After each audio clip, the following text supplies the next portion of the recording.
the U.S. President Donald Trump has proposed slashing funds for international aid and development through the UN and its own agencies. This reduction is expected to boost funding for the U.S. military and plans to build a wall between the U.S. and Mexico. If approved by Congress, the proposals will see State Department funding cut by $10.9 billion or 28%, and Environmental Protection Agency funding cut by $2.6 billion or 31%. The viewer Saine joins us live on Network Africa to tell us more about this. Thank you so much for coming on the program, Cindy. My pleasure. So what more can you tell us about President Trump's budget proposal? Well, you got it right. This is a $1.1 trillion budget, and basically the president's own chief budget officer, Mick Mulvaney, is saying that this is a hard power budget, meaning it boosts the U.S. military, taking about $54 billion away from non-defense programs, as you said, with the biggest losers being the State Department, where I am right now, and the Environmental Protection Agency, and giving that money to the U.S. military. And Mulvaney says this is very intentional. This is what President Trump wants, and this is meant to send a signal to both U.S. allies and adversaries around the world that this is a hard power budget which puts America first and makes America strong on military and national security and safety. So, Cindy, is the Senate likely to pass this proposal?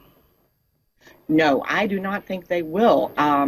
Strangely enough, we have the own Secretary of State, Tillerson, who is on a trip to Asia in Japan today, basically saying that spending has been unrealistically high. He said it has not been sustainable. So he appearing to more or less go along with these cuts. But we've had an outcry on Capitol Hill from both Democratic and Republican lawmakers, even up in the weeks building up to this, where we heard there were going to be substantial cuts, with many saying, look, if you cut U.S. diplomacy, then you're going to have to spend more money on military operations, because U.S. diplomacy does so much to, increase stability and decrease conflict around the world. So you've even had Republican Senate Majority Leader Mitch McConnell saying that they would not pass a budget which slashes the State Department budget. So observers that I've been talking to have said that there probably will end up being some cuts to state, but they don't think that it will end up being anywhere near the magnitude of 30% when this process works its way through different committees on Capitol Hill. Now, Cindy, how are aid agencies likely to be affected by the cuts reacting to this proposal?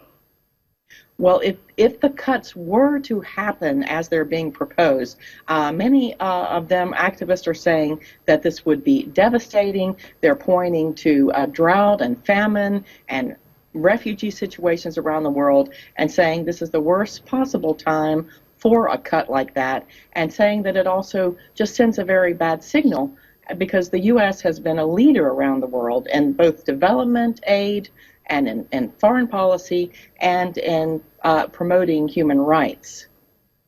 Well, Cindy Saine, thank you so much for joining us on Network Africa. Thank you.